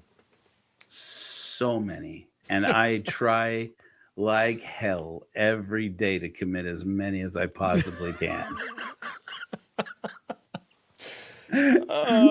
And every time when I'm done, especially if there's like a friend, a lady companion, maybe an associate involved in said sin, I like to put my finger to the sky and say, Hasadiga Ibawai. Oh, I wonder how many people will get that reference. Oh, hopefully all of you. I got it because I love that we finally went to see that the other day for the first time. I would have never seen that as an active Mormon. Are you kidding me? No way. No, yeah, but no, it came to town. So we're obviously talking about the Book of Mormon musical. So I do not recall. That was well. I did have one more, and I'm going to allow you to not answer this, but I allow you to not answer this, Joe. But our stake president told us, listen, bishops, when you meet with your young men, now to his credit, he didn't say young women. He said, don't ask them if they masturbate. Just say, when was the last time? Listen, Joe, you do not have to answer that, but I had received that instruction from my stake president that's the way that I should frame that. That's telling. Well, I'll say this. That's pretty progressive in one way and totally regressive in another way. Because, the answer to your question in brief is... Don't tell me. I don't want... I don't want you to say, 2 hours ago. That's weird. It wasn't 2 hours ago.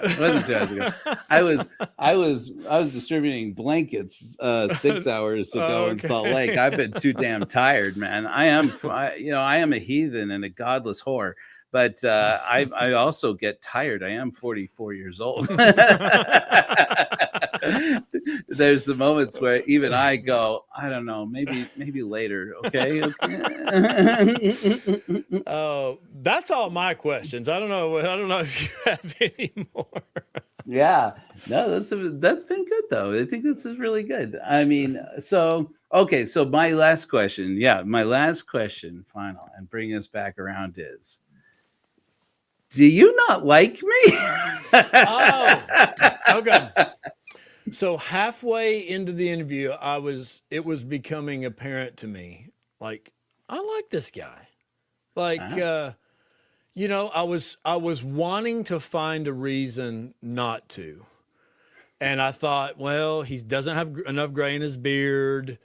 I was having plenty, but in the end, I like you, Joe. So whoever you told that nasty, filthy, what was it? A nasty, Nasty, filthy, filthy affair, a yeah, filthy scrape.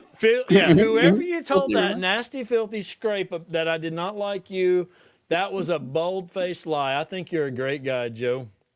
Cool. All right. I just wanted to be clear. I'm like, so I told Coach, I think I told Gene, and I told somebody else whose show you had been on, or who you'd had on their show, had on your show, and I said, look, if Nathan Hinckley won't go on my show, if he won't go on the Church of Korihor, and I get it, but if it's because he doesn't like me, that's cool. But you just need to let him know. Okay, I Get told you. ready. So I was going to explain. I was going to explain why you might have got that impression. Okay. The reason is all of this shit is new to me. Like, especially, I've been hooked on Mormon stories and, Mormonism Live and RFM for a long time. But I mean, I didn't know who Cultural Hall was a month ago, or or so. So all of this kind of stuff is new to me, and so I just simply didn't know who you were. You popped up in the comments a few times, and I was like, Church of Korihor, that sounds interesting, but so. Information overload, in other words, like there's so much, there's so many people. I reached out to, what's her name? You mentioned her earlier today. Titty Gage. No, the other woman. She has Beth Magnetic. She has an awesome podcast. She's atheist. Jules. No, you mentioned her, and I reached out to her to ask her if I could talk to her. Let me see who it was. Where's she at? Brett Hartley. Yes, Britt. I reached out to Britt, and so I'm just kind of like, wow, there's so many awesome people in this whole space. So honestly, that's what it's just information overload, just trying to get everyone who's who. Yeah, there you go, Rando. Yeah, that's who it was. So Yep. Yeah, well, we're here. Look, back in the day, I mean, lots of podcasters come and go from this space, right? And I mean, we all remember glory days of, there was the days when Jonathan Streeter and you would hear from him, Bryce Blankenangle, and Naked Mormonism and all that stuff. I did come across his stuff, yeah. Yeah. So I mean, like, I like to think maybe I create a new space. I like to inject a lot of humor. I like to make wisecracks, but then I like to talk about spirituality and atheists and atheism. I'm not above giving somebody a hitch slap, which you don't do a lot of. I take it you don't do a lot of reading atheist literature, but no. Christopher Hitchens. We used to refer to it when Christopher Hitchens would lean into somebody with atheist rhetoric. We called that the hitch slap. He loved that back in the day, and it was of course past now. But I love it as much as any atheist. I love to make an arrogant charlatan feel like crap. But some years ago, I wrote the Korihor argument. I published the Korihor argument a few months after I was excommunicated. And in there, in the introduction, I put something I still believe in today. This has been over 10 years now. And I said, I still believe we are not wrong to attack belief in God as atheists and ex-Mormons. But I do believe that the approach of an attack could be wrong, because there's some there, first of all, I've been around this enough, ex-Mormonism enough, to see people who I insulted when they were believers and I hitch slapped when they were believers, and then leave the church. And then you're in this uncomfortable moment where you run into them at a meeting somewhere, and it's like, oh, hey. And they're like, oh, yeah, you. It's like, okay, you weren't wrong. Just like you said about Masterpiece and his thing. Okay, you weren't wrong, Joe, but you could have been a little gentler about it. And I'm like, dang, you're probably right. It's good. So I tell people all the time, like, yes, if you need to give a hitch slap to somebody, let it be a charlatan who's out there telling people that all gay people are going to hell or something like that, right, and then give it to them. Make him feel it. Make him feel that atheist heat. But otherwise, remember that we were all in this journey. Just like you said, look, I was in all the way, from my first cigarette to my last dying day. That was me, baby. And so it's like, if somebody had leaned into me when I was still Mormon, because I lost my faith in God when I was a missionary in Peru. And that was the most devastating shock for me. And as I tell people, I mean, I've been working on a ritual for the Church of Korihor that only Brett Hartley gets. Everybody else who hears it kind of gets weirded out by it. It's like, okay, whatever, dude. But Brett Hartley, who is an atheist spiritual director, if you guys don't know, has a master's degree in religion and spirituality. And she said, oh, I do that with clients all the time. People pay her to get an hour or two of her time so that she can, as atheists, to help them to navigate spiritual healing as atheists. And she said, oh, I do those all the time. And that's I call it an exoration, which means to consume in fire.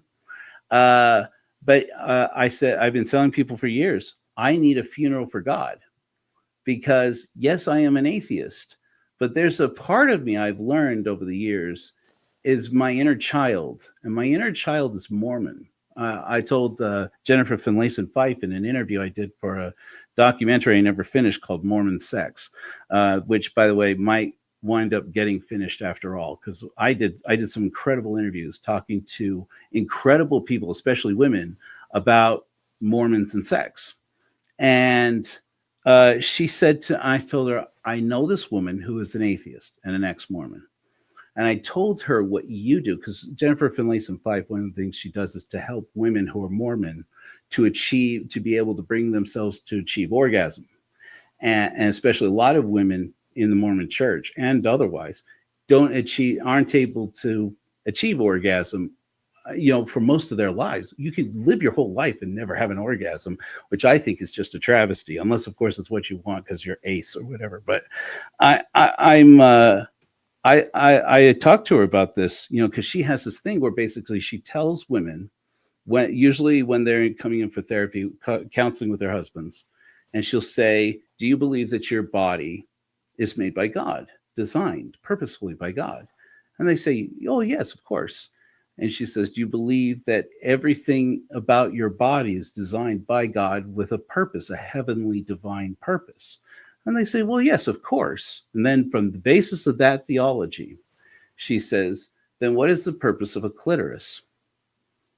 And they don't know. And she's like, because she says it's easy for men. We can figure it out. Men have a penis. What is a clitoris on a woman is a penis on a man, but it's a functional. It's the polyglot of functioning organs, because it's waste removal and it's fun and it's reproduction and it's all this.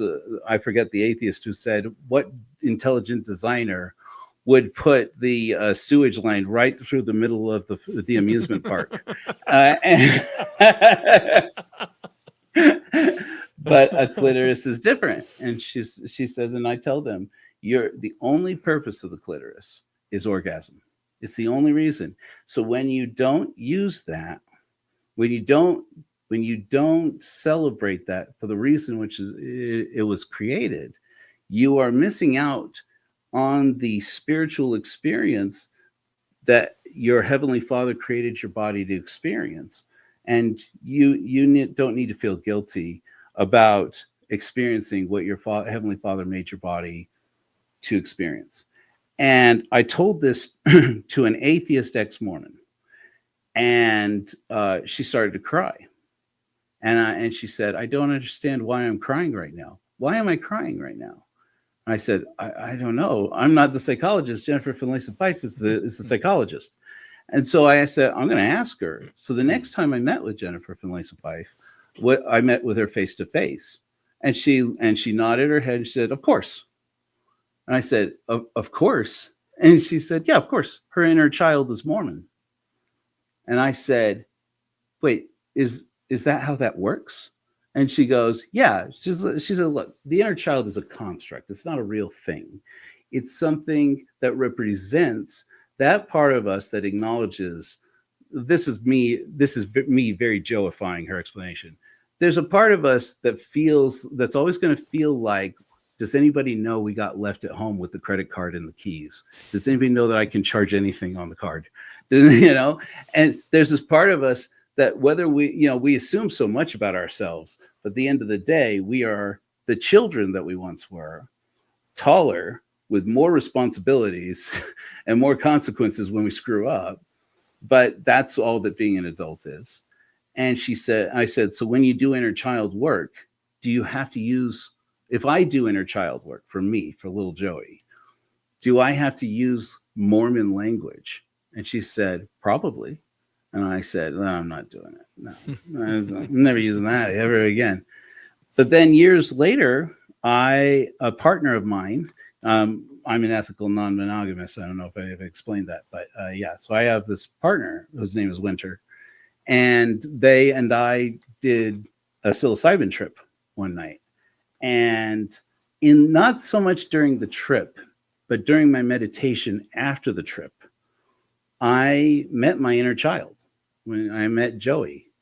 And it was a healing spiritual experience for me, because I thought, I'm going to meet this Mormon boy inside of my mind. And I'm going to have to talk to him with words like Heavenly Father and shit like that. I'm like, good God.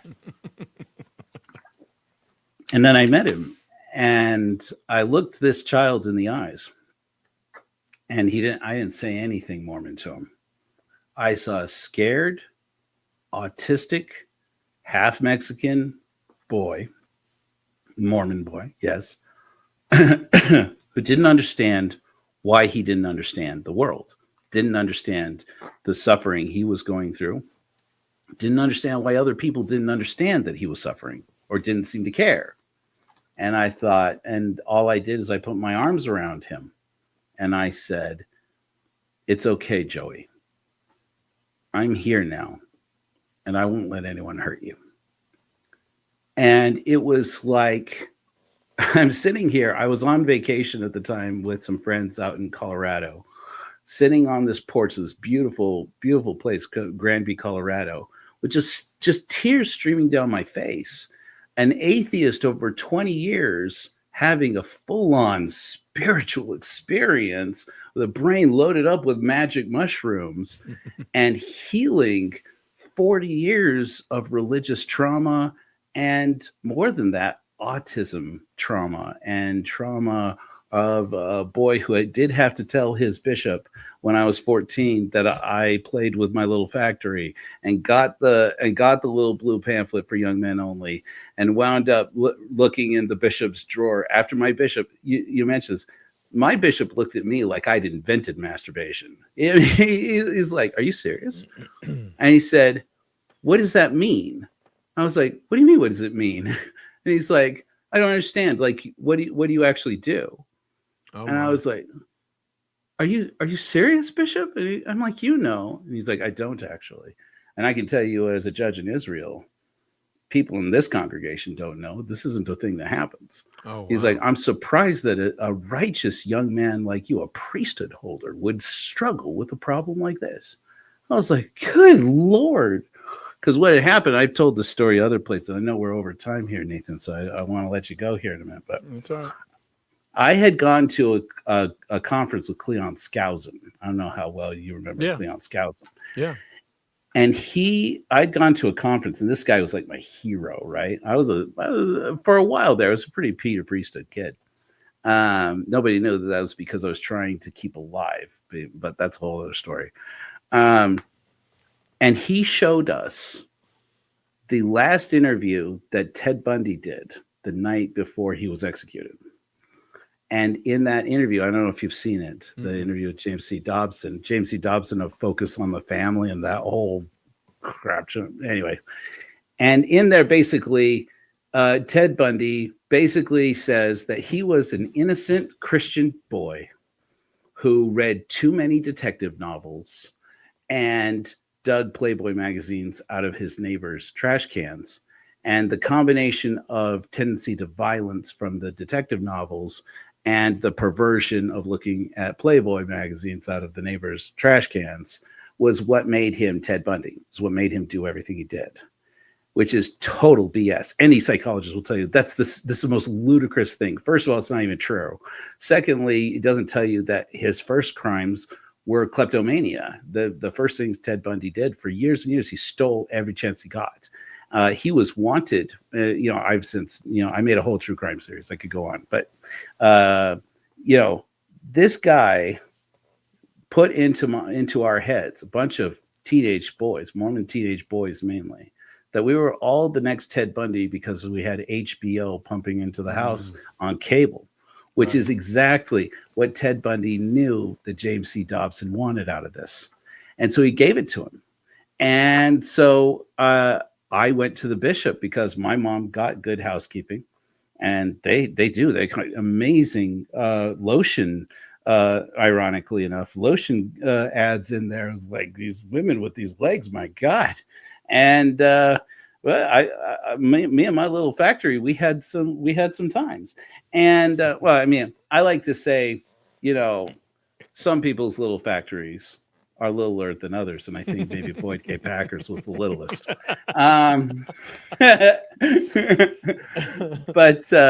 But the thing that's interesting for me, I came out of that experience and I was spiritually renewed. I was like, I found God, and I had all of these great experiences trying to, I was the kid who stayed after in seminary, and to have deep spiritual conversations with my seminary teacher.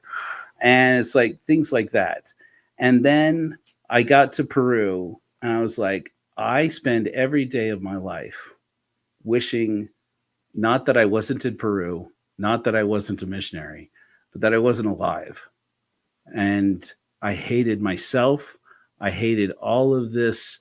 I hated that I felt like I had disappointed God, like I was a disappointment to my parents, to my ancestors, and all of this trauma and guilt just like waving over me. And then it recalled me to a day when I was 11 years old, and I tried to end my life in my parents' backyard. And it brought all of that back to me. And here I am in the Amazon jungle trying to stay alive, just literally trying to convince myself not to go into the bathroom. Just don't go in there, Joe. You don't have to do this today. You don't have to do this, elder. And it's like, how many, I remember thinking over and over again, how many missionaries are going through this? Am I the only one? Is it the little factory all over again? I'll insert this quick joke in this very sensitive topic.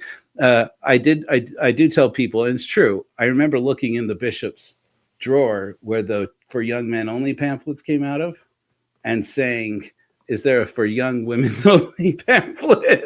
Is there a pink version of that pamphlet? And there wasn't. Mm-hmm. And then that caused another problem. It's like, oh, no, not now. Not now, guy. Come on. Same team here. Teamwork here, guy. Yeah. And around that time, I realized it was on my mission. I realized all these doubts about Joseph Smith and the lost pages of Lehi, all these stories about the Book of Mormon, all these stories about Joseph Smith's polygamy, all these things that I put on the shelf and put on the shelf and put on the shelf and put on the shelf and put on the shelf is all just bowing and bending that shelf. And I remember at that moment thinking, okay, Joe, you just have to deal with this. Okay. Let's put this away because you've got to get back to the work. And I said, what is the thing that really weighs me down? And I thought, Korihor. Alma 30, Alma chapter 30, Korihor teaches basic critical thinking about God.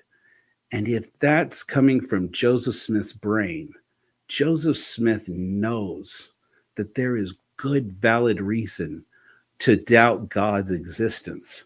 And you get to the end of the chapter, and he has won. Korihor wins. He defeats Ammon. He defeats Gedona. He defeats Alma the Younger. And he gets to the end, and a wicked sorcerer has to take away his voice and force him, censor him, literally censor him. And he begs him, admits he's wrong. Oh, no, I always knew there was a God, but the devil sent an angel to tell me that there was no God and to teach me what. Does that make sense? No. I put to you, it does not make sense. And so it's like all of a sudden there's this panic you can read in the text. Joseph Smith doesn't know what to do with this guy because this guy has won. He thought he'd had it worked out in his brain. And then it's like, I guess I strike him mute, and then he has to go house to house. And then the rest of the chapter is about shaming Korihor. And he had to go house to house begging for his food. And then which gets mentioned twice, and then he gets trampled to death. And I'm like, Joseph Smith has some real guilt about the fact that this man has legit questions about God that needed answers. And he's the one trying to provide them, and he doesn't have them. And that's the point where I realized, oh my gosh, I don't believe in God. And then from that moment on, I was traumatized in a way I can't describe.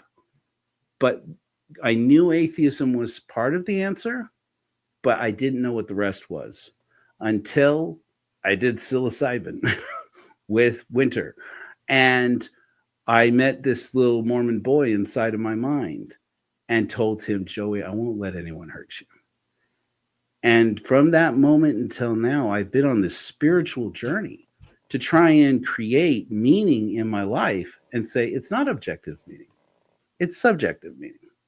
But that subjective meaning is all we're going to get out of this life. And I can create subjective meaning for me that is useful. So when the opportunity came, I said, we're going to create a church for us to get together, those of us godless people who need that pursuit of spiritual community. And we're going to explore it together. And as I say in my first sermon, which we've now condensed down to a 7-minute sermon, we're going home. I tell people, I will fail and I will start again.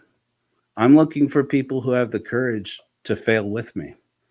And so when people tell me, yeah, but do you have to call it the Church of Korihor? Does it have to be about Korihor? And it's like, you don't get it. Korihor is us. We are all Korihor. And the answer in brief is yes, it has to be Korihor. So that's me.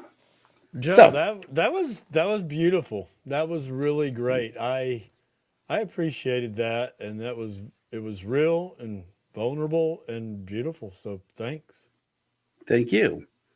Well, now that I've done that, can I share a hymn with you to wrap up? Of course, yeah. Can't wait. Yeah. Should we have a good? Maybe we put off the new Like Korihor hymn and go for a hymn that Nathan chooses for us. How about that? So I'll read you off a couple of choices, Nathan. All you right. can have. If you read the one from earlier, I'm going to say that one, but no, let's not duplicate. All right, go ahead. Go ahead. Okay. Your answer, your first choice is Lick My Cupcake, More Money Than God, or Unholy. Oh my gosh. Okay. Well, someone in the chat was begging for the cupcake earlier, so I'll go with that. All right. I love it. Ruth, thanks for your comments. I'm sorry that I missed them. I was on a roll. I was on an atheist spiritual roll. But yeah, Ruth, we have to talk. Yeah, I saw that you friended me on Facebook. I friended you back. We should talk. Okay, ladies and gentlemen, I want to say before we wrap up, thank you to Bishop Nathan Hinckley for being here, ex-Bishop Hinckley for being here. And he's all right in my book. So, all that stuff I said about, I hope he trips and falls. Don't do that. Ladies and gentlemen, let us have Lick My Cupcake. And let all of you who have religious and sexual trauma related to your teachings about chastity from the Church of Jesus Christ of Latter-day Saints, let you herein be healed. Gum stuck to my shoe, heavy petting in the neon hue, cracked vase on the kitchen floor. I get what I want, then I want more.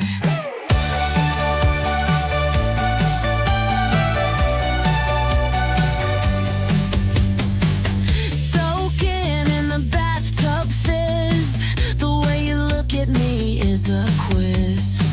Hair teased high like a wild storm, in your arms I feel so warm.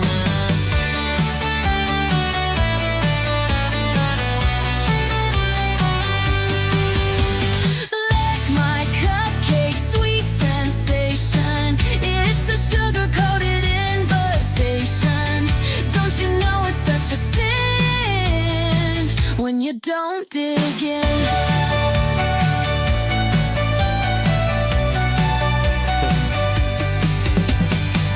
Rip tights and a leather jacket, got a secret, can you hack it?